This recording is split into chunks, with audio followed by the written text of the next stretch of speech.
I didn't look anymore after that. I turned and I started to run. Everyone ran. People just took off. People ducked into doorways, and people didn't stop to look behind. I got to be so sick that I couldn't breathe at all. I find it really hard to talk. Oh my God!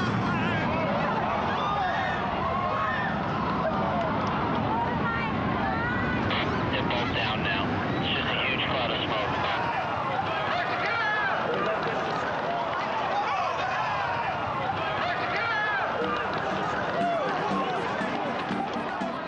As the dust finally settled across our American landscape in the aftermath of 9/11, I felt compelled to take a long, hard look at the world around me.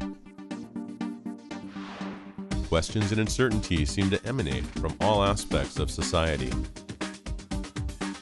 Though I'm far from what you'd call a conspiracy nut, I couldn't help but wonder if we were all being brainwashed, conditioned like rats in a maze, with the goal of making us think and believe certain things without any rational explanation or concern for the effects or the future.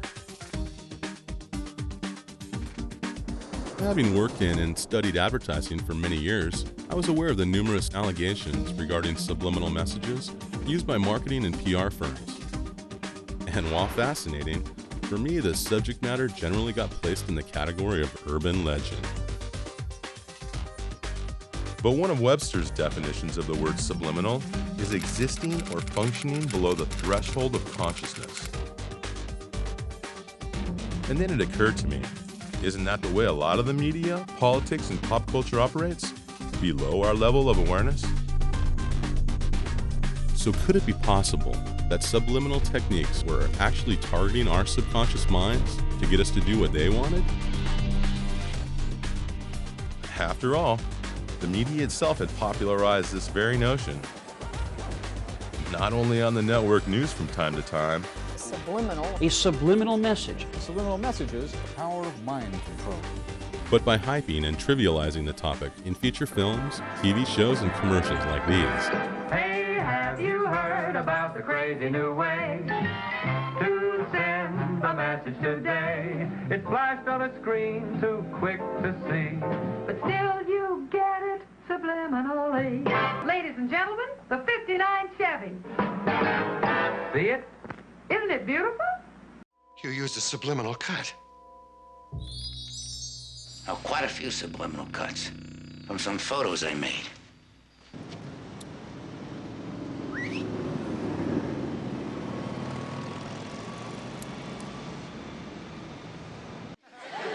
Okay, class, today we are going to talk about subliminal advertising. What's that? Scully, are you familiar with subliminal messages? You mean like sex and ice cubes of liquor ads? Why would anyone want this shit job? Because it affords them other interesting opportunities. Like splicing single frames of pornography into family films? If I bon et nuage. They keep saying that. Let me play this backwards. Join the Navy. They're recruiting people with subliminal messages. Oh, what do you expect? Those bastards turned a whole generation of Americans into smokers with their damn subliminal advertising. Subliminal. It's a subliminal message Broadwave to trigger. I've been seeing this code pop up all over the last few weeks. It's Alliance, and it's high military.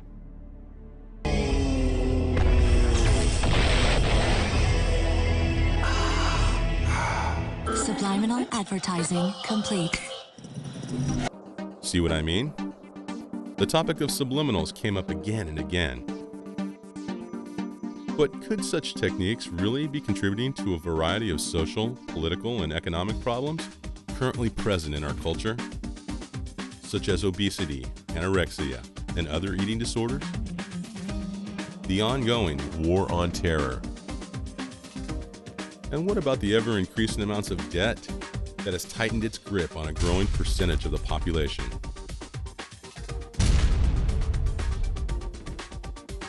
The middle class is rapidly disintegrating, and the division of wealth is becoming wider and wider.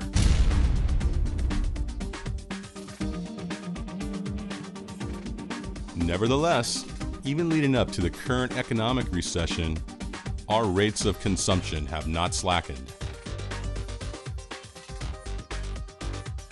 We, the people of the United States of America, total less than 5% of the global population, yet consume over 25% of the world's natural resources.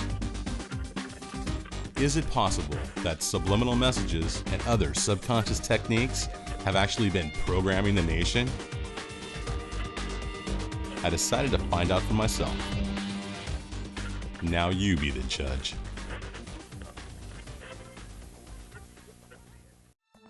To get things rolling, I had to know more about the inner workings of the subconscious mind itself. So we met with the man I consider the godfather of subliminals, Wilson Bryan Key. Wrote 4 books on the subject back in the 1970s and early 80s, including the bestseller Subliminal Seduction. If you look at something, smell something, hear something, it's going into your brain at the speed of light almost, and all being retained. Now what comes out in terms of cognitive or conscious perception is very limited bits and pieces of this. One of the earliest acknowledgments of the unconscious process appears in some of Aristotle's writing, which goes back a good bit. Sigmund Freud was the first person to coherently probe the existence of the unconscious and postulate that people have a lot of emotions and drives that they're not aware of. Freud's theories were, at the time, very controversial. As he was telling people, in a sense, things they didn't really want to know about. Freud used a number of techniques to determine what their unconscious conflicts were, and one of those that he was very involved with was interpreting their dreams. He felt that when people were sleeping, the barrier between the unconscious and the conscious relaxed, and the people actually experienced in the dream state their true unconscious motivations. Freud wrote an interesting book on the uses of these things socially, and he warned these are dangerous toys to play with because we don't understand them, we're not likely to understand them, and they're capable of triggering off a pathological response. You know, it really started in America with Ed Bernays, who imported and used some of Freud's psychoanalytic theories to give people in their consumer choices substitutes for sort of primal urges. In his book Propaganda, he said it was the duty of marketing people to lead an otherwise unleadable, irrational, free people to making a consensus or a decision that was a responsible decision. And so we had a marketing philosophy that was inherently about manipulating and motivating a public. In times like these, most men become highly suggestible. They listen eagerly for any voice which sounds authoritative. They listen eagerly for anyone who can tell them what is wrong and what to do to right it. And the best way to sell is to find an access to the subconscious. So you're not just presenting a product or a picture or a celebrity in film. You're making that accessible to the unconscious processes of millions of people.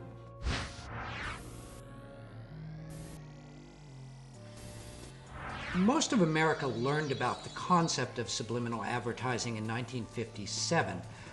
There was a marketing researcher by the name of James Vickery, and he announced that he had done this very elaborate experiment, supposedly. He claimed that he had conducted a secret experiment in a New Jersey cinema in which he had flashed the words "hungry, eat popcorn, and drink Coca-Cola" over the movie Picnic starring Kim Novak.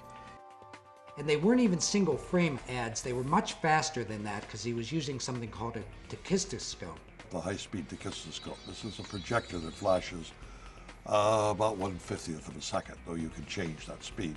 And he reported that the Coca-Cola consumption went way up, the popcorn consumption went way up. Enormously successful. In a New York City warehouse, oddly lined with mattresses and chicken wire, Vickery held a press conference in the summer of '57 to unveil this technique. He reported an increase in Coke sales of 18% and popcorn sales of 57% during the New Jersey experiment he claimed was held earlier that year. Today, the Vickery experiment continues to be one of the most misunderstood stories of subliminal messaging in America. Like if you're watching a film and all of a sudden something will quickly flash that you can't actually see, and it puts it in your mind that you maybe want a Coke. In the 50s, you know, like when movies started turning out, you used to go to movies, used to put the little popcorn thing, right, subliminally there. And I've heard that they do that in like movies, like buy Coke is like flashed on the screen when it's right before the movie starts. So I could see how you could. Do you think they're doing that in movie theaters? Do you think it's... I don't know, I get really thirsty. Yeah. As a kid in the 1970s, I remember my dad having read Subliminal Seduction, which he quoted as proof that such techniques were being used in theaters. A story I believed as fact for many years. A lot of companies were interested. A number of TV stations agreed to run subliminal ads. Many competitors came into the field with other products, and television and radio stations openly admitted that they were experimenting with it. Radio stations were going to run whispered ads where they'd whisper things like "buy Oklahoma oil" or "drink 7-Up" very softly beneath the records that the disc jockeys were playing. And it caused an outrage. The public got very nervous and very excited about it. There were all sorts of editorials against this. Congress decided that they would have to hold hearings on this. Vickery went to Washington to demonstrate this process. And this led to statements like those by Norman Cousins that condemns subliminal as the most dangerous technology to have ever been developed by man.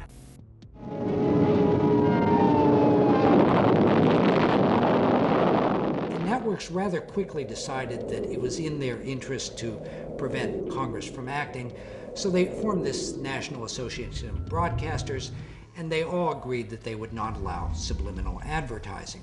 And they took the position that it didn't work. They tried to calm the public's anxieties by insisting that it wasn't effective. Vickery dropped out of the consulting business and kind of retired. And as he later admitted, this was all basically a scam. The experiment that he said he'd done, he hadn't really done. Unfortunately, The Godfather never bothered to mention this fact in his 1973 bestseller, but rather has continued to perpetuate this belief to date. They increased the consumption of Coca-Cola and popcorn enormously. And there's a little grain of truth to it. I mean, there have been other experiments. Arguably, there might be a moderate increase as a result of commands like "drink Coca-Cola." It couldn't possibly amount to the statistics that he had suggested. But once you let the genie out of the bottle, it's very hard to put it back in. So we've had this almost a mythos of subliminal advertising ever since then. Although the Vickery experiment seemed to be closer to folklore than fact, there's no denying the enormous amount of additional research that it spawned in this field. So motivational researchers in the 50s developed a variety of electronic equipment that they could measure people's unconscious reactions to. Like one of these was a galvanic skin response, where they would measure minute fluctuations in the amount of sweat on your skin, which was related to your state of anxiety, or also a heartbeat, or they had special cameras in supermarkets that would measure the dilation of the pupils that would indicate how interested a person was in a product. I looked into the numerous studies published in scientific journals since the late 1950s and found that the majority showed evidence of our mind's ability to register subliminal perception. The advent of new technology, positron emission tomography, enhanced magnetic resonance imaging, etc., and we're seeing a whole lot of new research come out, shows us what areas of the brain are excited by subliminal stimulation. Kilborn and Associates in the mid-'80s did a fascinating experiment where they took two actual advertisements that they believed contained subliminal impacts that they had found on their own. One of them was a Marlboro ad, which showed guys on horseback driving through the range with big rocks around them, and one of the rocks allegedly had been made to look like an erect phallus. And they hired an artist and they adulterated the picture and took the phallus out so they would have a control. And then they showed it to people and measured their galvanic skin responses and found out that the picture with the phallus had a greater effect than the picture without the phallus. But to what extent could something we were totally unaware of having seen really affect us? I contacted a leading researcher on the subject to get their opinion. Dr. Howard Chevron is a professor of psychology at the University of Michigan who has spent over 50 years studying the effects of subliminals on the subconscious mind. We were the first to demonstrate that you could detect responses from scalp electrodes where we had a group of words that were clearly negative and words that were clearly positive.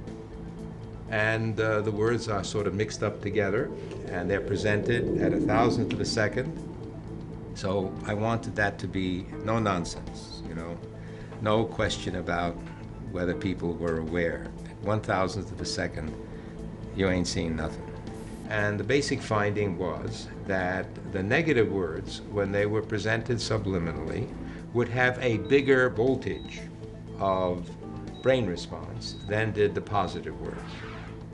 Again, this goes back to the whole general scientific question: can a subliminal stimulus in and of itself cause a person's behavior to change, and to change in some significant way about something important? And the evidence there is problematic. There are some studies that say yes, others that say no. That's strange. According to the youth pastor at the church I attended as a teenager in the 80s, subliminals in rock music were guilty of causing people to take drugs, worship Satan, and commit suicide.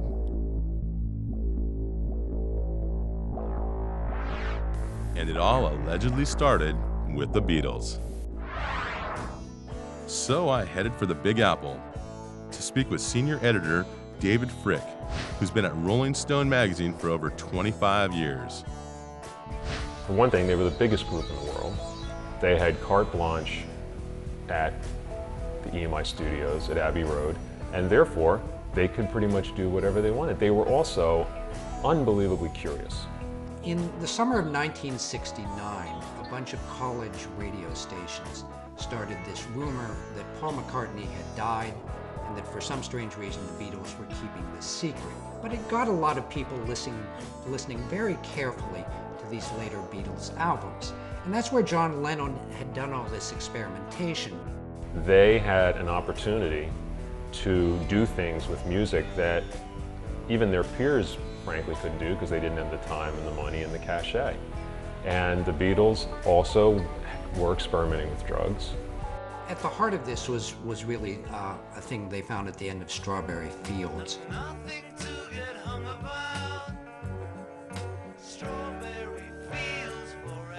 I know, I buried Paul, that kind of thing, whatever.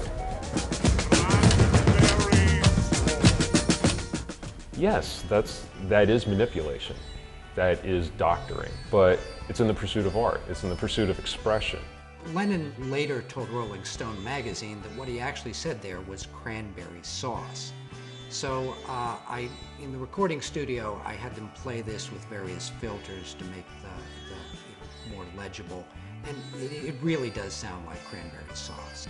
There's a very big difference between, say, reverse messages and the artistic potential in manipulating sound. On the track Revolution 9, the track's title is repeated many times within the song, and if you reverse Revolution 9, it actually sounds like Turn Me On, Dead Man.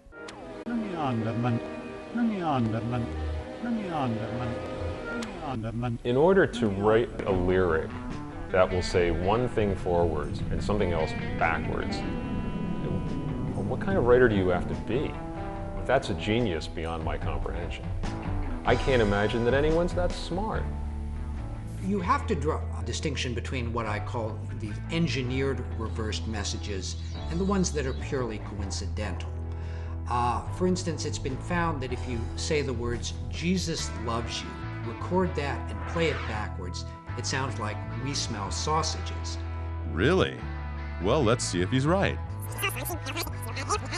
We smell sausages. Yeah, it kind of does. What it proves is that our minds have this great pattern finding ability, and we can really make sense even where there's nonsense there. I would think that the Revolution 9 thing is purely coincidental. I contacted the remaining two of the Fab Four, but both were unavailable for comment. However, one musician that was available to speak with us was lead vocalist Jeff Tate of the platinum-selling rock band Queensryche. As a familiar fan of their music, I figured he'd have something to say on this topic.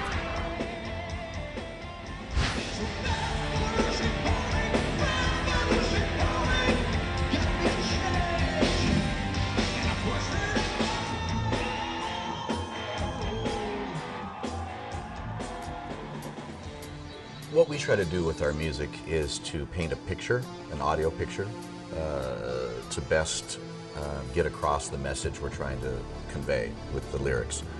And we use whatever means we can to do that. The first album I remember hearing anything like that on was the Beatles' Sgt. Pepper. That was filled with all kinds of interesting sound collages and spoken word pieces and specialty sounds. You know, some people talk about, the dangers of subliminal messages. They talk about that in music, and I think that topic itself is subjective. What is subliminal? It all depends on who's listening. You know, I hear things very clearly in records, that are there, because that's my gig, that's what I do.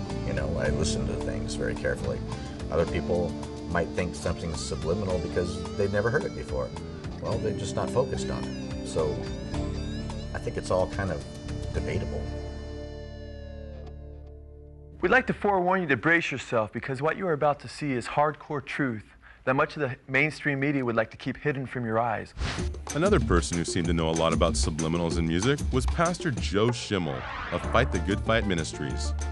He's produced a Christian rockumentary about the messages in popular music called They Sold Their Souls for Rock and Roll. People would be blown away if they realized the subversion that takes place in popular media, and that the agendas that lie in back of much of that subversion.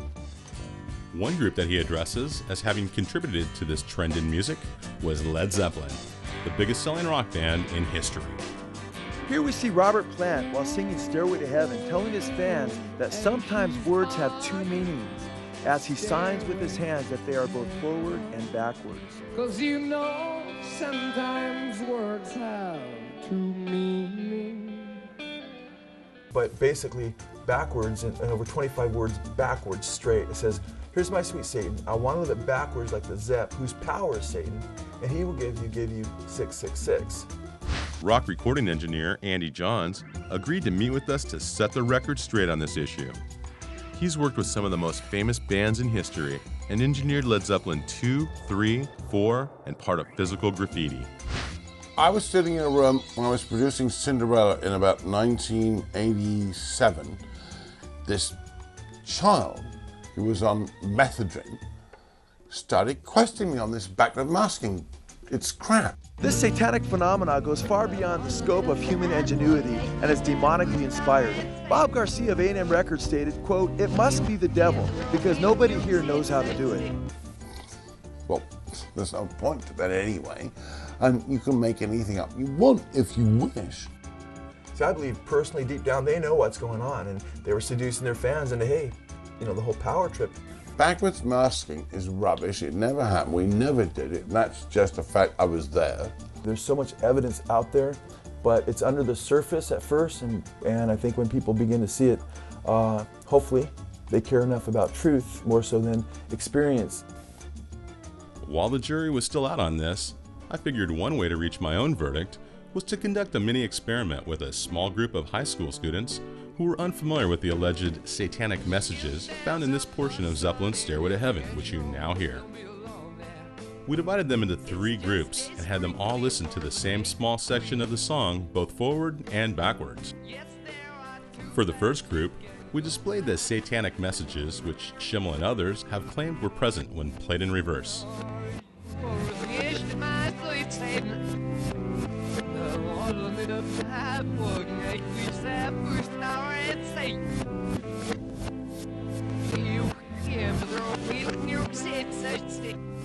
All subjects in this group agreed that they had heard the backmasked messages we presented them.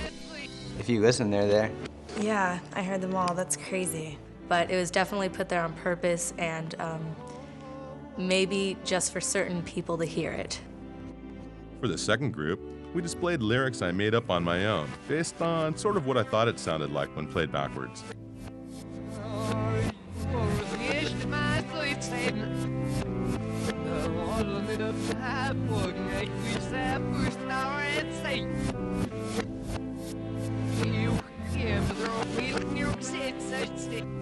All subjects in this group also agreed that they had heard the messages we gave them. I could definitely hear the words in there. How did someone even find that out? Almost like a conspiracy theory, in my opinion, that's like, oh, there's hidden messages in this. For the third group, we played the section backwards, but provided no lyrics at all, asking the students to simply tell us their own interpretation of what they heard. No one in this group was able to decipher a single word on their own. The only thing I really heard was music. It kind of sounded like it was in a different language. It was kind of scary. I mean, it sounded like it was saying something, but in a different language. So, as Plant seems to indicate in this video, apparently people will hear what they're primed and told to hear. If the band or even the dark forces of evil hid such reverse messages in their music, it appears unlikely that anyone can find them without being told what to look for. You know, if you want to hear Satan talking to you while Stairway to Heaven plays backwards, then that's exactly what you'll hear. You'll find a way to hear it. Mark Mothersbaugh is a founding member and lead singer of the band Devo. In addition, he's also produced music for film, television, and video games. First time in Devo that anybody ever said anything to us about subliminal messages, we'd made this short film, and it was long before MTV. It was called In the Beginning Was the End, The Truth About De-Evolution. And somebody came up to us after we showed the film once, this woman, and she was really mad. She goes, I know what you're doing. I know what you're up to. And we're like, what? What'd you say? She goes, I know what you're doing. I saw it. I saw on the screen, I saw the word submit and the word obey. And we're like, wow, where'd those go? How'd those get in there? And so we were like, yeah, right. And after that, you know, we were thinking, oh, we got to put subliminal messages in our stuff now. To me, backward masking, you know, and the Beatles and Paul is Dead or any of that kind of stuff, to me that was just all the fun stuff, that if you were a fan, you looked for that kind of stuff and you wanted to find it. The idea of it being dark or malevolent, you know, I think is just kind of paranoid thought on the part of people that already don't like the music. I never really saw anything of harm coming from backward masking. Emergency service. He's on another one. He'll be 10 minutes shortly. Double shooting. Okay, whereabouts was the shooting? Right in my backyard. Is anybody hurt? It looks like there's two bodies. I didn't want to go over and look. In what observers call a first-of-its-kind trial, attorneys today told a Nevada court that two troubled young men who shot themselves in 1985 were influenced by subliminal messages in a rock and roll album. The members of the British rock group Judas Priest listened in a Nevada courtroom today as one of their recordings was described as a killer. They heard you have to die to be a hero. And they had played over and over and over again this Stained Glass album, particularly a song, Better By You, Better Than Me. Now, what had happened is the two at a point had looked at one another and they had chanted, do it, repeatedly, do it, do it, do it. Had taken their father's shotgun, had left, gone to the schoolyard, propped shotgun underneath Belknap's chin, pulled the trigger, killed himself. Vance hesitated. He didn't brace it. It blew the front of his face off. I would like to call certain people murderers. I feel that they murdered Ray. Are there subliminal duets on the Better By You, Better Than Me song? Absolutely not. I heard the word, do it, the words do it, but I didn't understand in what context or why it was there. I identified approximately 7 of them. It's very difficult because it is at a subliminal level.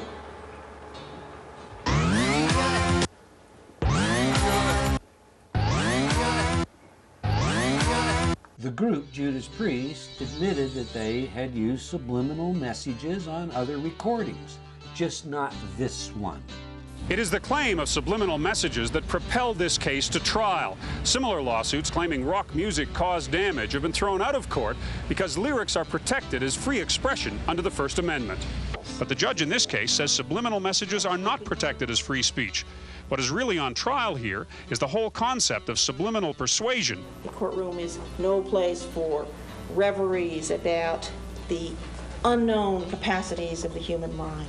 We took the judge into the control room and played all of the 24 tracks that were mixed to make this record, and showed the judge how, you put, it was actually at the end of a vocal, and so there was an exhalation of breath combined with a guitar sound and then if you listen to that with the thought in mind, the suggestive thought in mind that it says do it, you can hear do it. So yes, it was there. And that's what made me so puzzled when the judge concluded that if it was there accidentally. That made no sense to me at all. CBS never produced the original master. The original 24-track master would have been required in order for us to determine whether it had been intentionally placed there or it was indeed a coincidence of sound. And so I argued that it was the straw that broke the camel's back. And the judge decided, look, they had all kinds of reasons to harm themselves, and to make a case for that alone, it didn't hold water. Prosecution have alleged us and tried to paint this picture of drug-crazed Satan worshippers, and nothing could be further than the truth. It's absolutely ridiculous and bizarre. And people just don't appreciate that, we're humans with feelings like everybody else, and we don't all sing about love. We would get power from it, and our emotions would just soar with the music, and then they'd go up and down, and it was like a drug, like a narcotic. Did you understand what he said? He said, looking back now, the music would almost drive you crazy. Drive you crazy? Well, yeah, I did. I wanted to climb the walls. I couldn't stand it. And his behavior would just change. And you can't always blame it on the parents. You can't always blame it on the music industry. You can't always blame it on movies and television. But all these things we have to acknowledge are influential factors on children and their decisions. So all of these things should be looked at and considered. I couldn't agree more with the pastor on this one. And as a filmmaker, I had to explore further how the movie and TV industry might be affecting us subconsciously.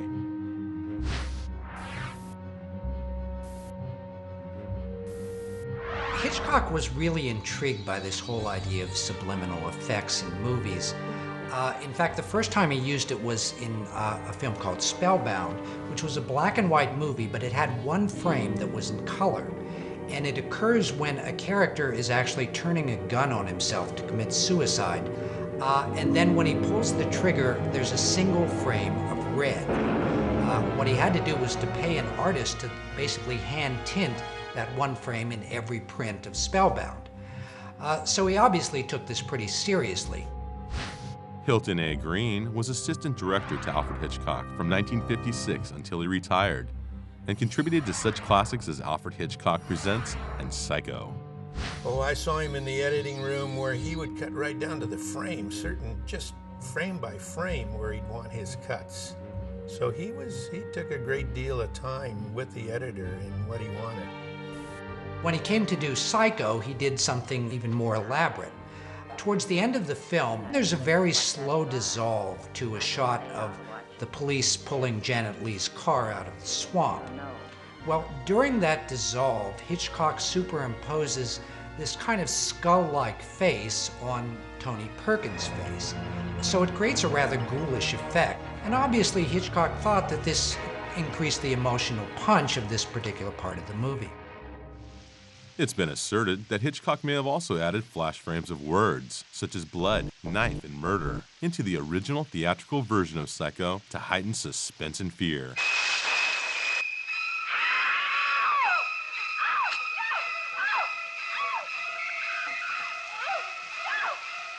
Audiences are very gullible.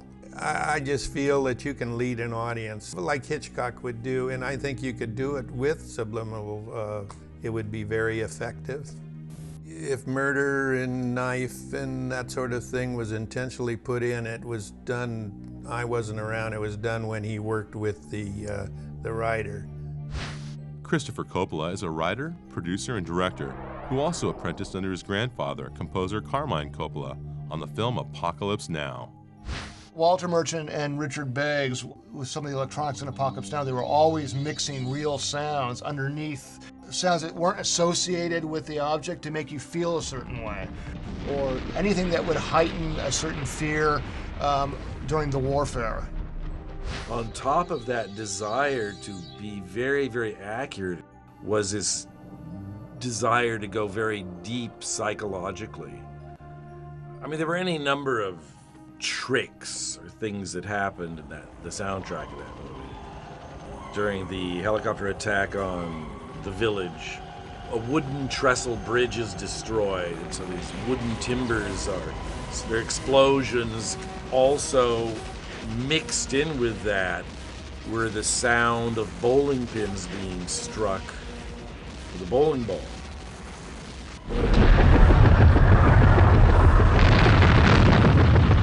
Things like that were used extensively, and in a lot of other movies as well. Like I know, like in The Godfathers, you want to make fear something's going to happen, they mixed a baby cry, and stuff like that.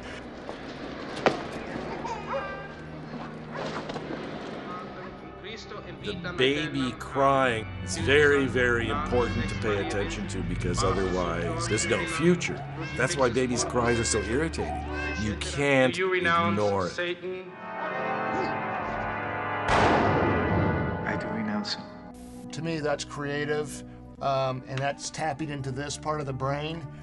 If you want something out in front of people, you don't hit them over the head with it, but you have it there so the audience maybe doesn't realize that, but it's imprinted in their mind that it's, when did I see that? Friedkin was another director who was rather intrigued by this idea. And in his film, The Exorcist, he actually uses subliminal shots in at least two very key parts of the film.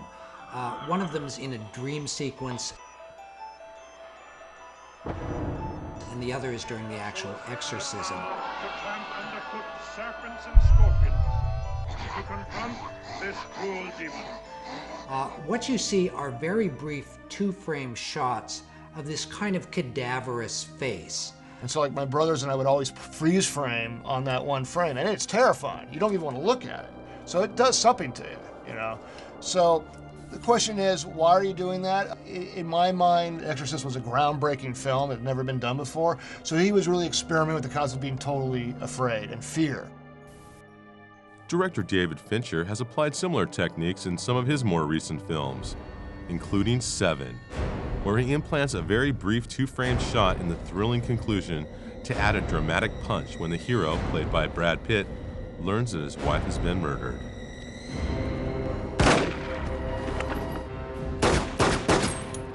Although you might expect such tactics in films like this, the last place you'd probably expect to find it is in Disney animation.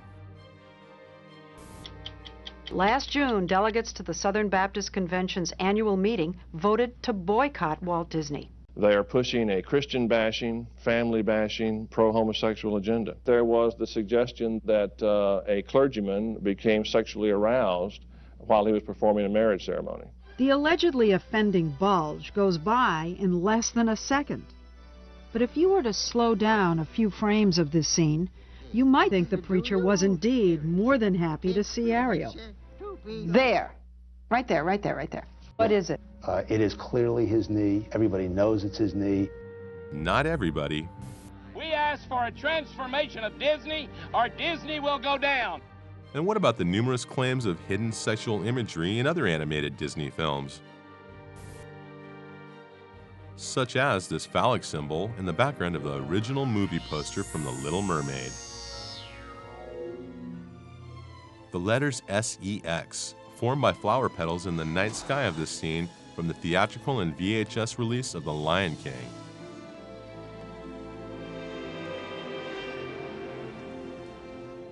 And whatever that is, in a window of this scene from the original 1977 version of The Rescuers. Disney has repeatedly denied such allegations. It's just people spending too much time looking for things that aren't there. With the re-release of these films to DVD and Blu-ray, former Disney CEO Michael Eisner is finally right. The hidden images really aren't there, no matter how hard you look, because they've all been sanitized and removed from the newer versions. However, the public scrutiny, bad press, and comedic satire still plague Disney to this day. That's how we can sell sex to little girls. See, if we make the posters with little girls reaching for your junk, then you have to wear purity rings or else Disney Company looks bad. If hidden sexual imagery might be considered subliminal, what about the modern-day epidemic of product placement? We thank you so much for this bountiful harvest of Domino's, KFC, and the always delicious Taco Bell. You can see that the movie star is holding the Pepsi right there, but you're not thinking of it as a commercial, you're thinking of it as a movie. Converse All-Stars, vintage 2004. Don't turn your face up like that. I know you want some. All you gotta do is ask. Even product placement is normally a subliminal thing because you really don't think, hey, that guy's drinking a Coke, but you do see it and it does register in your brain.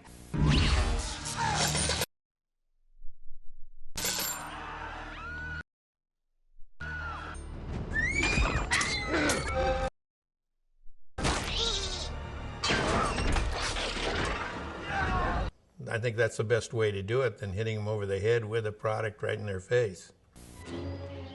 But how successful is the use of product placement in film? Immediately following the release of E.T., Reese's Pieces candy sales rose an estimated 80%. So in some sense, I think you could say even product placements are probably the most successful form of subliminal advertising. I want the perfect food. If movies and TV shows could elicit emotions and sell products through these tactics, what kind of techniques could advertisers be using to get us to consume even more? Imagine all those burgers in your stomach right now.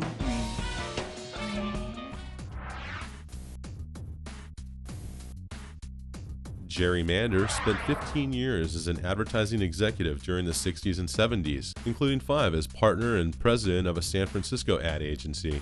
He's best known for his books, 4 Arguments for the Elimination of Television and In the Absence of the Sacred. The average TV viewer sees about 30,000 commercials per year. That's 30,000 repetitions of a single message.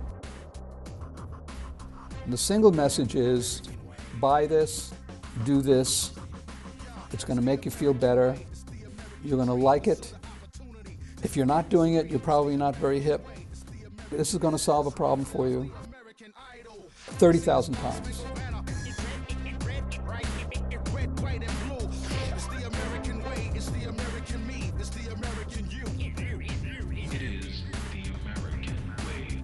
Systemically, advertising works better on people who are lonely and afraid. It's a kind of a form of reverse therapy. You know, you go to a therapist because he wants to resolve your unconscious conflicts and make you feel better about yourself. But media has exactly the opposite orientation. You need to create tension in the viewer, conscious tension and anxiety, so that they look to a product for relief. You afford not to be in good hands.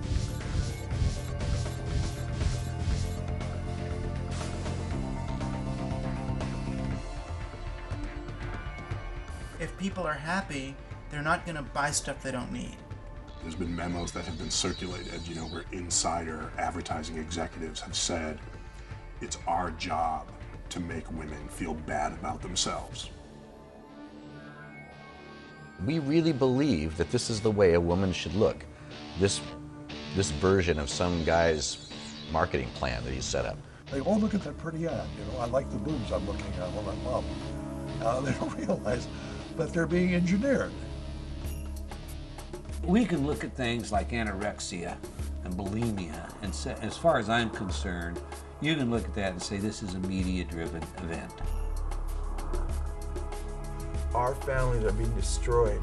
I mean, we've never, in the history of humanity, been under an assault because we've never had mass media like we do today.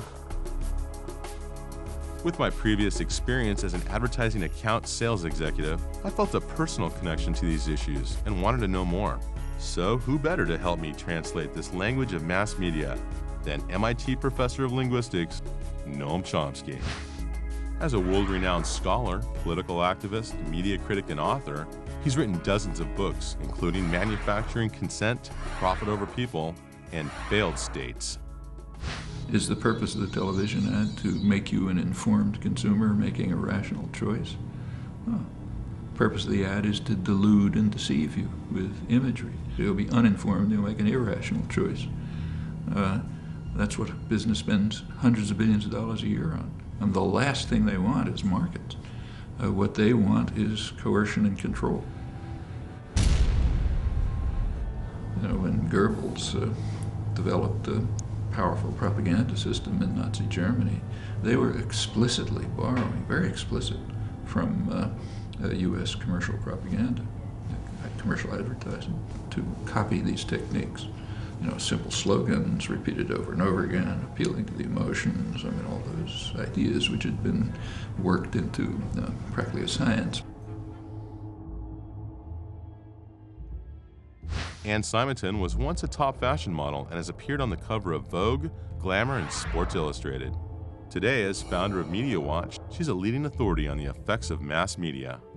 If we don't have any kind of critical analysis, some kind of overreaching way in order to analyze and understand what's being fed to us, how people can be manipulated, people enjoy the manipulation. Advertising is fun. Reality is boring. You take the blue pill, the story ends. You wake up in your bed and believe whatever you want to. You take the red pill, you stay in Wonderland. And I show you how deep the rabbit hole goes. All I'm offering is the truth.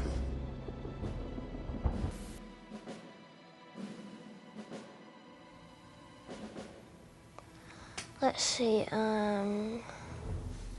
TV pretty much. Advertisers are looking to get the attention of younger and younger children. And any advertising directed to a young child should be considered subliminal, because young children don't know the difference between the ad and the program. It all blends seamlessly together. Any advertising to 4-year-olds or 5-year-olds or 6-year-olds is dealing with a consciousness which is not using rational processes. People use the television as a babysitter, right? They plop their kid down in front of a TV, and there's no guidance, there's no instruction, there's no parent sitting there watching TV with the kid. They start targeting children at 9 months old. They've noted that by 2 years old, they can achieve brand loyalty and recognition. This is extraordinary. When you see something on TV that you want, what do? Ask my mom for it. And what if she says no? I just keep asking and annoying her for it.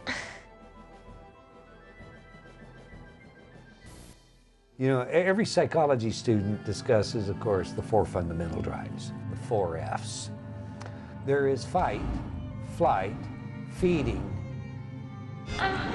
You never forget the 4 F's when they're explained to you that way. Our society, largely driven in part by advertisers motivating us to consume, we end up with the 5th drive. It's more. More.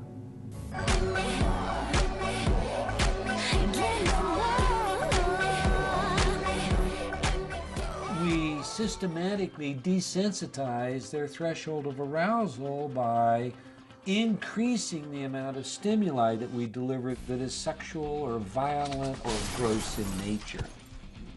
And so the more begins with, I want more stimulation.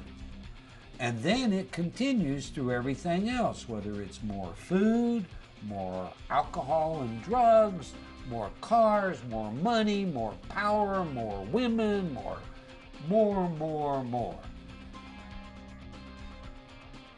I mean, why are people maxed out on their credit cards? They're buying things that, you know, who knows if they need them or not. I mean, consumerism becomes a secular religion where we use certain material goods to fill holes in our souls.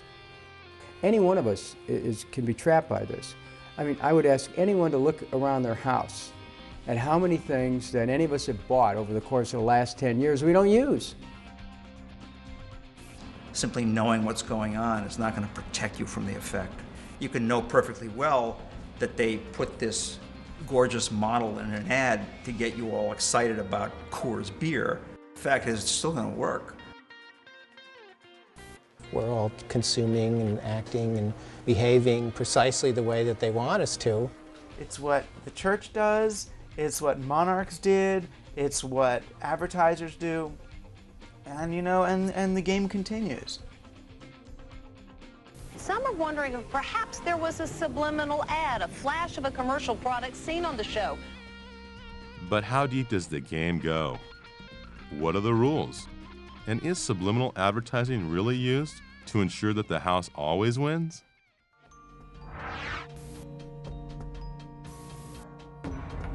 To help answer some of these questions, I first wondered what the average American believed about the existence of subliminal advertising.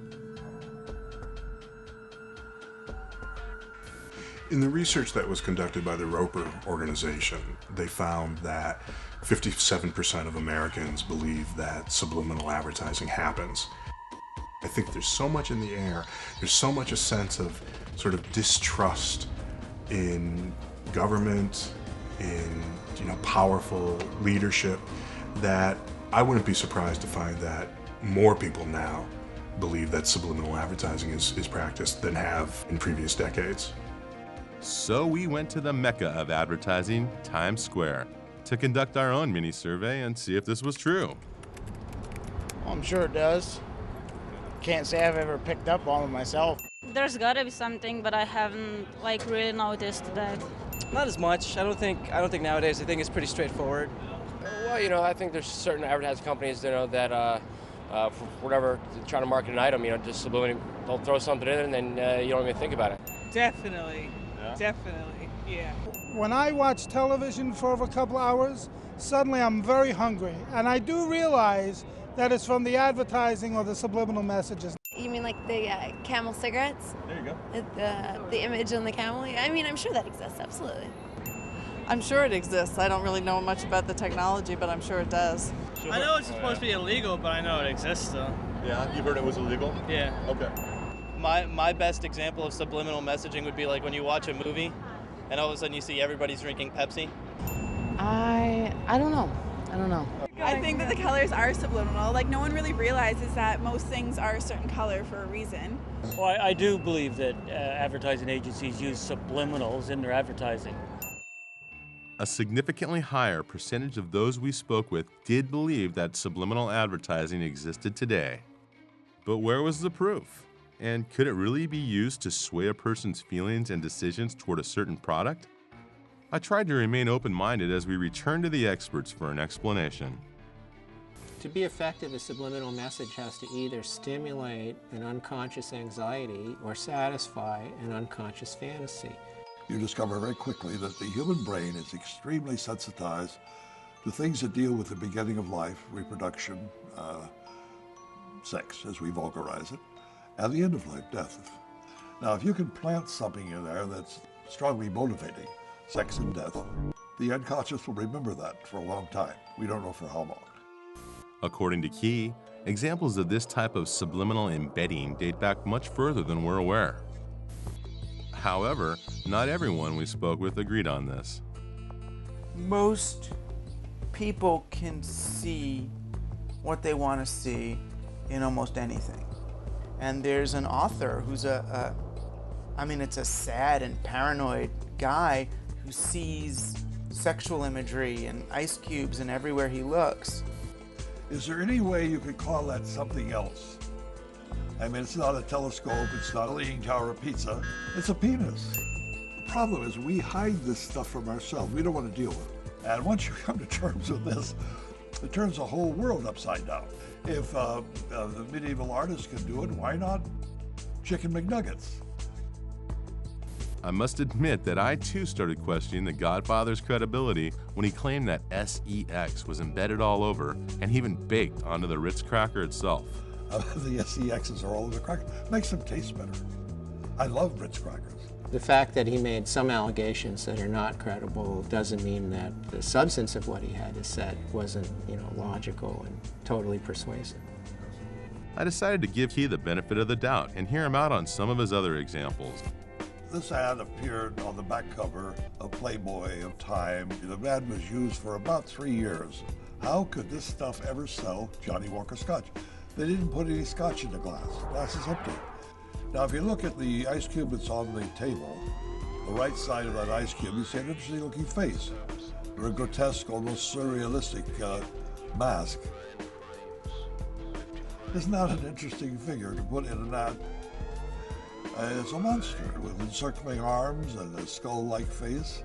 It's a death symbol. There are a dozen of them in these 6 ice cubes. Author August Bullock has expanded on Key's early theories in his recent publication, The Secret Sales Pitch, an overview of subliminal advertising.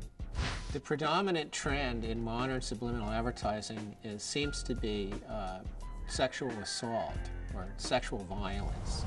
And this is an example of that. If you look at her facial expression, it could be that she's finding it extremely unpleasant. And the person on the left seems to be violently ripping her necklace from her throat. Well, it reinforces the idea that women are victims and that it's sexy for a woman to be a victim. And that's very powerful and very important to maintain status quo in our culture. And that's how you can convince men also that she deserves to be violated.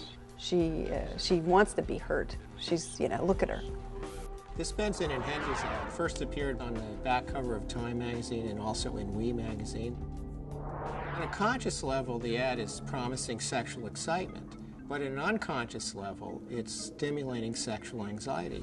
And the reason is that the lady's backbone has been carefully airbrushed to resemble an erect male phallus. Anxiety is associated with the consumption of cigarettes. We all know that people smoke more when they're nervous. It's totally logical to think that making them nervous induces them to smoke more. To really intend to make people anxious, and you don't know how that person deals with anxiety, the only thing you're wanting is that he light up a cigarette, but you don't know what else it might do, okay? That to me is outrageous. If you're very sensitive to the idea of phalluses, you're going to have a much harder time seeing the phallus in the Benson and Hedges ad than if you're not. And if you're more sensitive to it, it's more likely to have a greater effect on you unconsciously. So in that respect, that they are tapping into something that I think is strong, potentially, and therefore is very worrisome. It isn't that the cues, the stimulants, are invisible to the naked eye. It's just that we don't recognize them for what they are. So the most notorious example of this would be the Newport cigarette ads, which simply show happy couples frolicking in the green. But you realize after you look closely that these are really sort of sadomasochistic dramas, that either the man or the woman is in fatal control of the situation. So that would strike me as a good example of a subliminal pitch. It's all right there on the surface. We just don't know that the surface is, in fact, exactly what it is. For me, the bottom line, as I was saying before, you don't mess with the unconscious, because you don't know. You don't know what the effects might be. Still, not everyone was so convinced. After spending 5 or 10 years looking for any truth at all in it, I don't see any use of subliminals as they were defined in the 70s.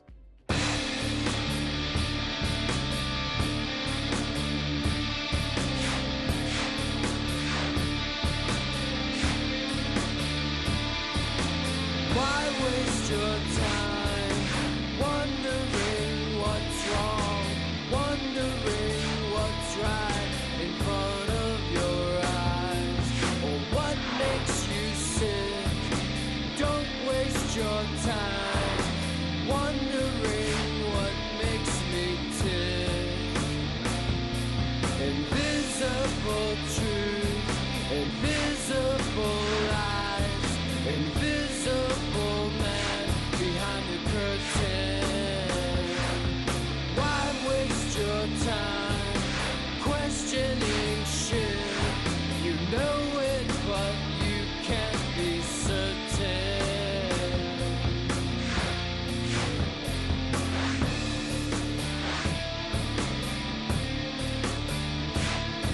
Well, sex ain't what I need, but sex gets the job done. It's not like you've been shooting heroin. Buy a new wardrobe, buy a new Audi. Don't wonder where all I've worked inside ad agencies. I've worked side by side with evil people. You know, to see, did anybody anywhere do any of this? And no. Aside from his musical career with Devo, Mark Mothersbaugh is also the founder of Mutato Musica in Los Angeles. They've composed musical ad jingles for dozens of clients, and they're also responsible for over 100 original scores in film, television, and video games. I remember the first commercial I ever did was a Hawaiian Punch commercial. And I remember putting the message, sugar is bad for you. Just, set it in low volume in the background. And everybody in the room's tapping their pencils, and they're all, they're just all these execs and the creative people, and they're all going, yeah, that's Hawaiian Punch, yeah. And they're just like singing the song, and they're just like, and we're looking at each other and we're like, nobody heard it yet. And it was like, sugar is bad for you. It went down on the commercial and it went out nationally. And we found a whole list of things that we were able to easily put in a commercial and never once got stopped. They must work, because we said something. I remember doing a Levi commercial and saying something like, this is the uniform of the WAD. And I don't know, they're all wearing blue jeans now, so it must have worked. It must have helped Levi's out, I guess. I'm sure that if I can put, subliminal messages in a commercial, that advertising agencies must have a much easier time of it and probably can do it in much bigger ways. So I personally contacted some of Madison Avenue's finest to see what they had to say about such claims. Good afternoon, Amalgamated. This is Carmen. And we were wondering if someone from Amalgamated would be interested in meeting with us. Good afternoon. That must be a BBL. Can you tell me who you're transferring me to? Good afternoon, JWT. Send me a voicemail. After over 100 calls and emails to dozens of agencies, not one single person currently employed in the ad industry was willing to step forward and speak with us. Advertisers just can't admit it. I mean, of course they can't admit it. They're not going to say they embed, phalluses and cigarette ads. I used to work in advertising for many years as a research director, and all I ever got in response to my questions were obscenities. Contrary to what many people think, subliminal advertising is not really illegal. Not illegal? Did anyone have authority over regulating such methods? I started by contacting the FCC, who referred me to a 1974 report in which the commission stated that the use of subliminal techniques are inconsistent with the obligations of a licensee, and that such broadcasts clearly are intended to be deceptive. However, policy statements like this are not the same as enforceable rules. Furthermore, the FCC has no authority over advertisers, just the broadcasters that carry their messages. Due to the large whirlwind created by a key series of bestsellers on the subject in the 70s, and rapid advances in both technology and psychology, a congressional hearing took place in 1984 to look into the issue. For over 30 years, Dr. Eldon Taylor has researched and written about the effects of subliminal stimuli on the subconscious mind, most recently in his book, Mind Programming. What happened in 1984 is really the culmination of a long story. Orwell's book 1984, some have said, predisposed Congress to investigate Orwellian techniques. And of course, subliminal is often thought of as an Orwellian technique. There had been complaints, and Congress investigates complaints from their constituents. The House Subcommittee on Science and Technology wants to find out if the technology is being abused. Kansas Democrat Dan Glickman is chairman. I myself think that subliminal communication clearly has a twilight zone implication to it. I think it's incumbent upon us in Congress to at least explore the issue to see how widespread it is. The veritable who's who of the advertising world appeared. And they argued, subliminal does not work. We don't use it. And we don't use it because it doesn't work. University of Michigan's Dr. Howard Chevron called for a moratorium on the technique until further study is completed. Although this may sound like science fiction, we may be on the threshold of invading the individual's perhaps last stronghold of personal privacy, his own inner thoughts. My estimation is that they certainly got sufficient evidence that something along those lines was happening. The conclusion in their report was that it was unlikely to be having the effects that were claimed. The law in Congress did not pass. The laws didn't pass anywhere in any state because of what I believe was a deliberate disinformation campaign designed to make the public feel comfortable. We don't use it, and if we did, it wouldn't work. In front of you is a manual. This manual was sent to me and is a training manual of one of the largest advertising agencies on the planet. And this training manual, in a very sophisticated way, lays out several ad campaigns that have actually run. Major products, how they embedded both taboo imagery, devils and whatnot, and sexual imagery. So, not used, I know that is just flagrantly false. There was a memo, which I have a copy of at home, from the National Association of Advertising Agencies that went out to every advertising agency in the country advising them what to do if I come to town. They said, keep the hell away from this guy. A crazy person writes a book about a fraudulent joke experiment and ends up creating such a stir that an organization is created, the American Association of Advertising Agencies, to dispel the myth. So I contacted the 4A, which is basically just a members-only club of ad agencies that include the most proficient and successful persuaders in the world.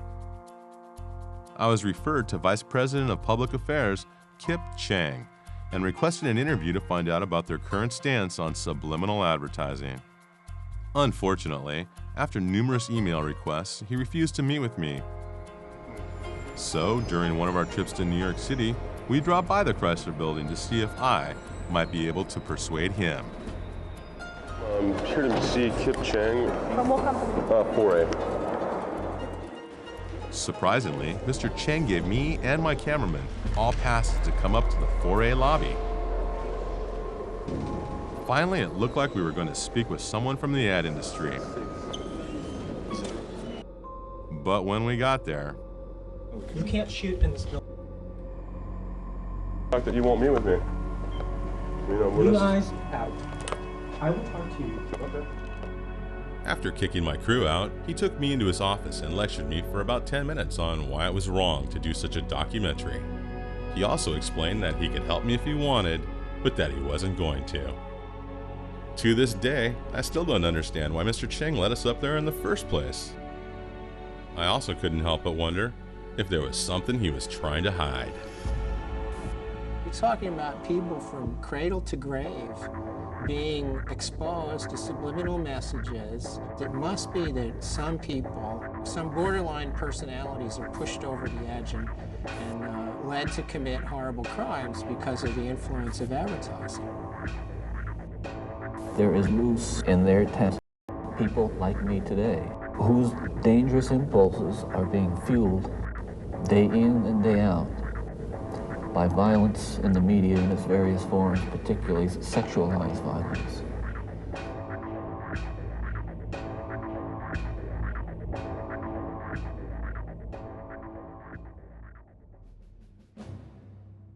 If advertisers and corporations could be massaging our subconscious with these tactics, in what way might our own government be programming us?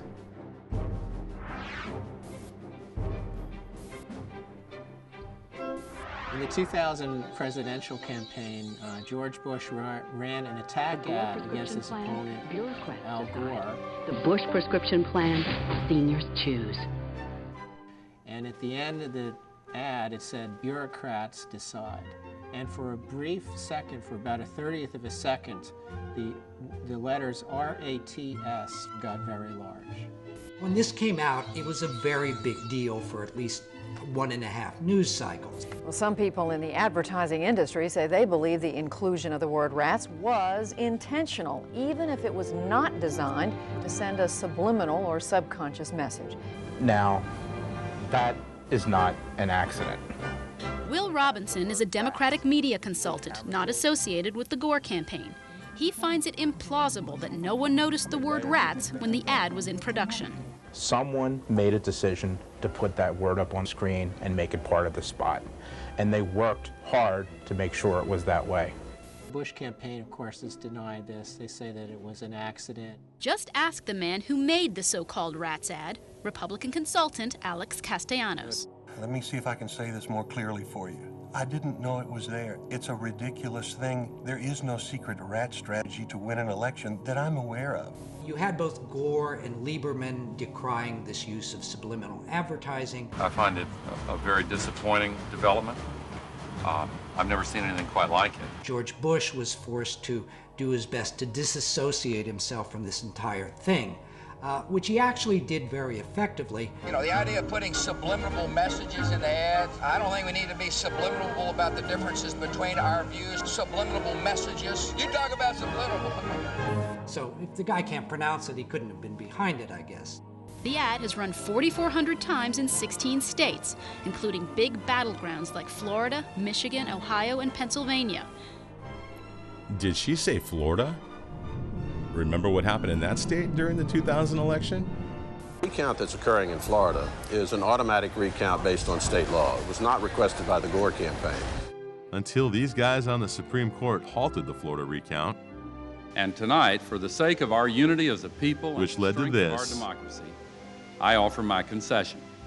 And ultimately to this. I, George Walker Bush, do solemnly swear. But could such techniques really affect an election?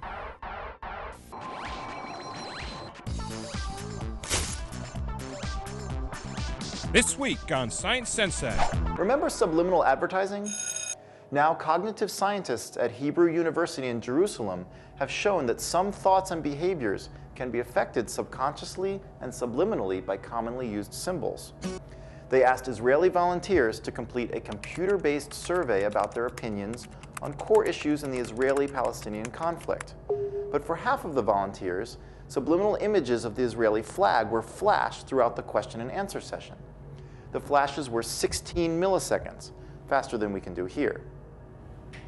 You might expect that exposure to such a strong nationalistic image would polarize people to one political extreme or the other. But in this case, the subliminal image of the flag pulled people from both ends of the political spectrum toward the middle compared to the control group. And phone calls to these people after the elections confirmed that most of them followed through when they actually voted. This research is important because it shows that subliminal messages can affect your attitude and behavior. For Science Central News, I'm your Science Sensei.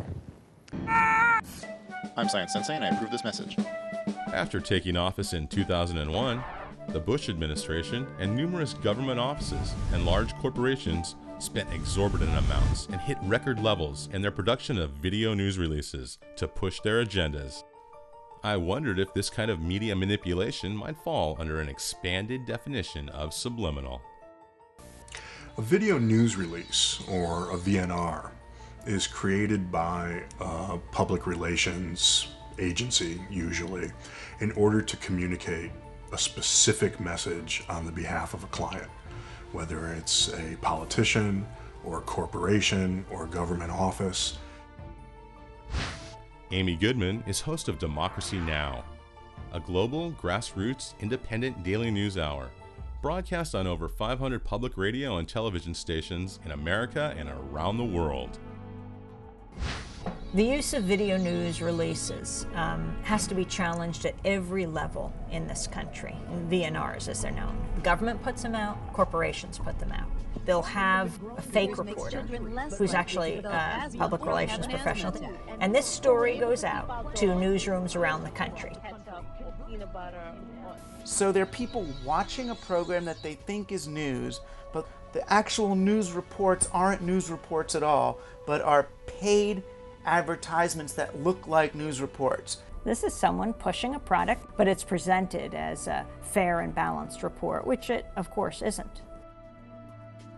While I don't know if I would call that subliminal, I do think that it fits into this entire environment of so much of our media operating on a below the radar, below the threshold of consciousness. There are hundreds of channels. Can they all be doing this? What matters, though, is not the channels. It's who owns those channels. And that issue of media consolidation is critical. The rise in the use of video news releases has a great deal to do with the conglomeration of the mass media. Because as more and more TV stations around the country come to be owned by the fewer and fewer players, there's more and more cost cutting that goes on in the newsrooms of these stations. You know, when you look at a media environment where only 5 or 6 companies control the vast majority of the world's media, and they work in collaboration with each other, and they share members of boards of directors and things of that nature, like in the same way that I say we have to broaden our concept of subliminal, I think we also have to broaden our concept of what a conspiracy is. They're using our airwaves, and they have a responsibility to bring out the full diversity of opinion and to get to the truth, not to bring you news stories that are disguised as their own when they're simply government or corporate propaganda. I think that we're censored heavily without us even realizing it. I mean, just omitting a story from a newspaper is censorship. That happens every day.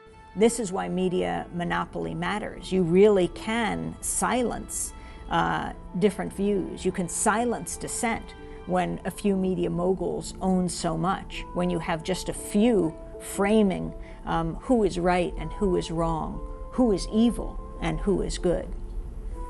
The Bush-Cheney administration has used VNRs to push their prescription drug plan, and they've used it particularly heavily in trying to spread the word about the weapons of mass destruction inside Iraq. That is no longer a mainstream media. That's an extreme media beating the drums for war.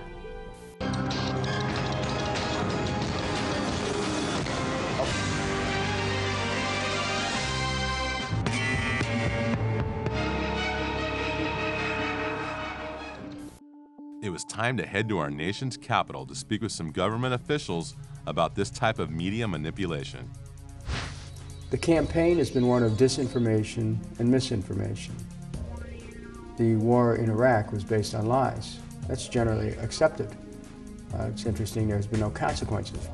This administration has sunk to the lowest level to use media and to use certain forms of it to deceive a nation. Iraq's weapons of mass destruction. A clear threat to the United States. There's dozens of ballistic missiles. It has sponsored and sheltered terrorists. Paying suicide bombers. Weapons are equally true. Biological weapons, including anthrax and botulism toxin. Biological and chemical agent to kill millions of people. I remember the Secretary of State saying we have to take the war to them before they bring it to us. It simply makes no sense to wait any longer. Take action before it's too late. Delay in decision and inaction could lead to a massive and sudden horror. But there should be criminal implications for this kind of behavior. I think it's both subliminal and definitely very obvious. I mean, you have in the lead up to protests the alert levels going up, people being afraid. What does fear do to a people?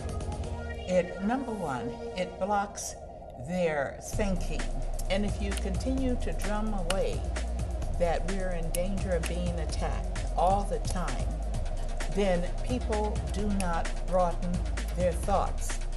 It's our responsibility as journalists to let the public know who is paid by what corporation, or if they're representing the government.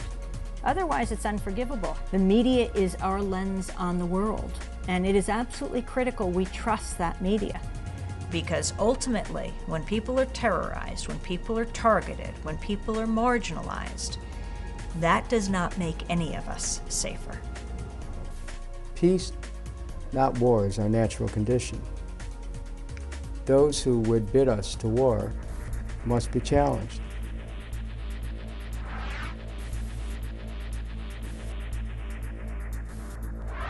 In my ongoing research, I learned about military divisions within the U.S. Army called Psychological Operations Units. Their main goal is to influence a target audience, such as governments, organizations, or individuals, and to induce specific emotions, motives, and ultimately, behavior. When you start to talk about PSYOPs, of course, people start looking for your tinfoil hat. Psychological operations is what I prefer, because PSYOP kind of sounds like it's a, clandestine thing. And I'm not into conspiracy theories per se. An Army document written in 1980 by the former commander of the 7th Psychological Operations Group even mentions how PSYOPs techniques may approach the subliminal. The fact is that highly sophisticated ways of incapacitating people, of terrifying them, making them anxious. Our military and our intelligence bureaus have been studying this kind of invisible weaponry for decades. I mean, it's at least as old as the Cold War. Meet retired Colonel John B. Alexander, a man trained in psychological operations in the mid-60s, and author of Future War and Winning the War.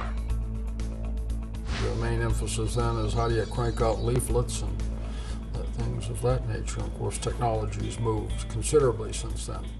The focus today has shifted dramatically to, I think, a more generic term of perception management. How do you project the image of the Army in this day and age? The U.S. government and military has poured hundreds of millions of dollars into propagandizing the Iraqi people, in paying newspapers, reporters, editors to plant stories in Iraqi media. Now, what does this do when you talk about the U.S. military forces moving forward and there being victory, and Iraqis on the ground seeing that what they're seeing in their newspapers and on television doesn't reflect the reality? It undermines any kind of growth of democracy, because then they have no confidence, no trust of their media. Call me crazy, but I started to wonder if similar PSYOPs techniques were being used here at home against us.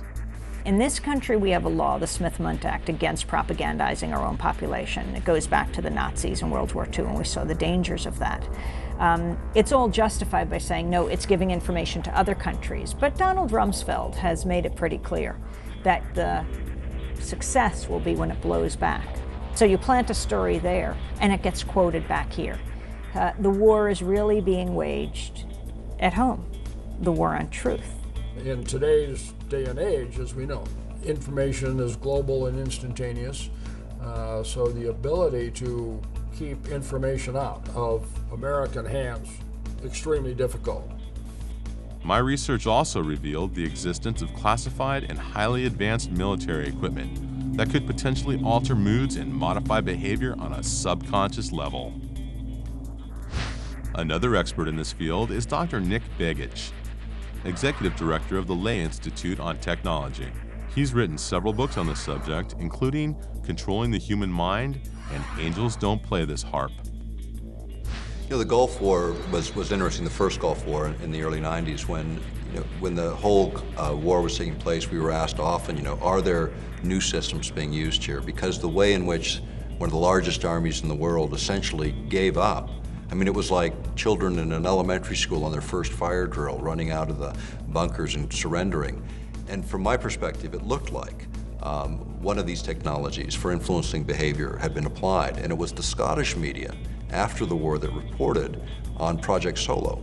But now we have very sophisticated systems like Commando Solo, C-130, that's basically an airborne television radio station that circles the area, broadcasting the message directly in that you want to have the enemy receive. But one of the other things they do is they piggyback signals on other carriers. In other words, the broadcast already going on in the area. In other words, the Muslim music and prayers that all of these troops were listening to every day, they would piggyback a signal on that would create anxiety and fear as an emotional state. I asked the Colonel if there was any truth to these claims of new technologies applied during Desert Storm. Not that I'm aware of. To disclose these technologies, this changes everything.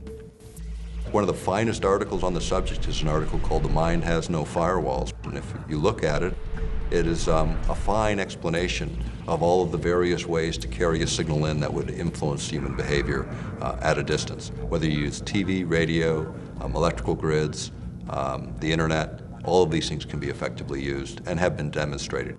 These technologies that we're talking about today, because the American public wouldn't accept them, because the American public would see them as a violation of the Constitution, the only way they could be introduced is an environment of fear. And what environment do we have today? You know, this is an Occam issue, Occam's razor. The simplistic stuff works. Then why did the government and military conduct secret experiments on the general public with projects like MKUltra in the 50s and 60s? But the idea first was they looked at chemical means, telepathine, LSD, all of the psychoactive drugs to see what would happen. They also started to look at electromagnetic means, even as early as that, to manipulate behavior. Eventually, it came out on the President's Commission on the CIA activities within the United States that eventually showed that the CIA had been involved and the FBI involved and other agencies involved in mind control techniques being applied against American citizens without consent. And MKUltra was a part of that. And what about the FBI techniques used against David Koresh and the Branch Davidians at the standoff in Waco back in 1993? And in what may be the weirdest turn of events so far, the loudspeakers also pumped out Tibetan monastery chants at steadily increasing volume aimed straight at Rockvan Koresh's sanctuary.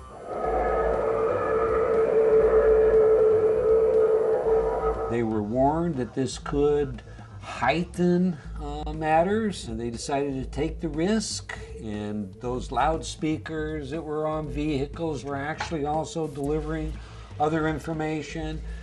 Now we're talking about words and specific voices that people would recognize on a subliminal level that they would not consciously be aware of. They tried a number of things. We know that they tried the sounds of killing rabbits and things of that nature that are supposed to be, you know, intuitively abhorrent. Noise that would affect you on a fear level, to create fear and anxiety. Really though, you know, when you think about it, is that really the right thing you wanted to do in that environment? Or did you want to bring people to calmness, to thinking more clearly, to being more analytical? You know, what they did is they agitated the situation. They created an explosive situation. The results are now clear.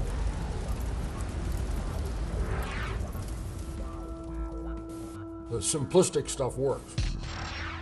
Then why has our government and military created Project HARP in Alaska? HARP is the High Frequency Active Auroral Research Project. It was originally a joint effort of the Air Force and Navy. It's now run by DARPA. It's just dropped a little bit in terms of classification, but it has multiple possibilities and lots of effects. They just finished upgrading it from 48 antenna to 180. The thing about HARP is an instrument designed to do exactly what Persinger was talking about, which is this idea of modulating the ionosphere in a way that can be used for weapons applications. Why we're concerned about it is earth-penetrating tomography. And earth-penetrating tomography in plain language or by analogy would be like X-raying the Earth. It's not using X-rays, of course, but it's the same concept. Predominantly has to do with communications because of our long-range communications. We use, you know, bouncing the signal off and down. What are the effects of bouncing a wave like that off of the ionosphere, do you think? Probably very minimal. It probably goes up and mostly goes down. It's like punching the ionosphere, and every punch of high frequency causes the ionosphere to vibrate in harmony. That it converts the ionosphere from direct current to alternating current, and then it behaves as a giant broadcast antenna, pumping the signal back to the Earth in the ELF range. According to the PSYOPS Mind War document mentioned earlier, the effects of ELF, or extremely low frequency waves, on the human body has been connected to both physiological disorders and emotional distortion. Infrasound vibration up to 20 Hertz can subliminally influence brain activity, inclining an audience toward everything from alertness to passivity, and could be used in conjunction with media broadcast as well. In the case of ELF, where you have these very low pulsed signals, you get what's called a frequency following response, an FFR in the literature, or brain entrainment is often referred to it in that way. And this is where the brain actually locks onto these external signals, even these very, very subtle signals.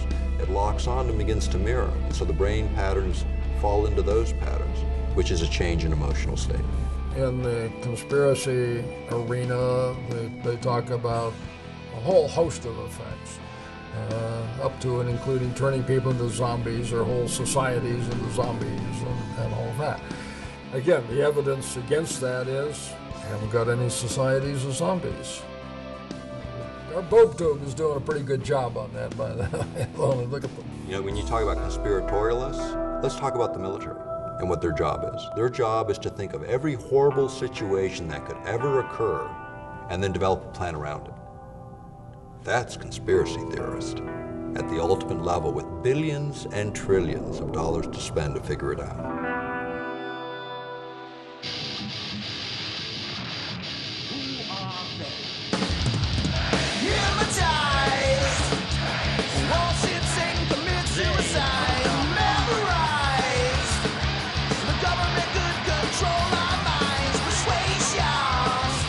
Propagandists will go to any lengths to influence people's opinion, including murders, right?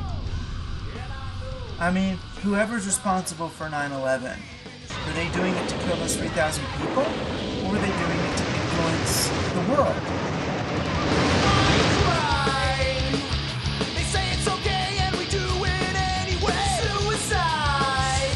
They want people to follow orders, push buttons, stand in line.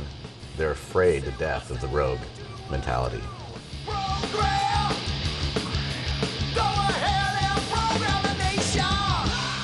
When you manipulate people, it's anti-democratic. What you're really trying to do is you're trying to control people. People don't need to be controlled. They need to be able to make their own decisions. Consciousness, the freedom to think, is a fundamental human right. The idea of violating free will is something that even God doesn't do. And yet man thinks they can do this. At this defining moment, change has come to America. But has it really? Or is this more of the usual political propaganda from our most eloquent new leader? If the facts are clear that we're currently engaged in a mind war, how long will we remain plugged into their weapon of choice? Killing our boredom while we sit back, passively entertained, and do nothing. Baghdad, 3,000. What can we do? Lives have glamour. I am the queen of opulence. This is mass madness, you maniacs! In God's name, you people are the real thing. We are the illusion. So turn off your television sets. Turn them off now. Turn them off right now. Turn them off and leave them off. Turn them off right in the middle of the sentence. But in today's society where media saturation permeates far beyond the television, is that really enough? If enough of us were to rise above our subconscious to a greater level of awareness and collectively united by tuning out and turning off, can you imagine the mass movement that would take place? Remember the last time something like that happened? I have a dream today. Ask not what America will do for you, but what together we can do for the freedom of man. You've got to put your bodies upon the gears and upon the wheels, upon the levers, upon all the apparatus, and you've got to make it stop. And you've got to indicate to the people who run it, to the people who own it, that unless you're free, the machine will be prevented from working at all. If we can get a critical mass of people thinking a direction, it will influence and change the rest of the world. This collective mind, this mind field, tend to lead me to believe that that might be the greatest hope man has. But until then, for me, it's no longer a question of if, but to what extent the government, mass media, and advertisers have succeeded in programming the nation, and how far they might go if left unchecked and in control.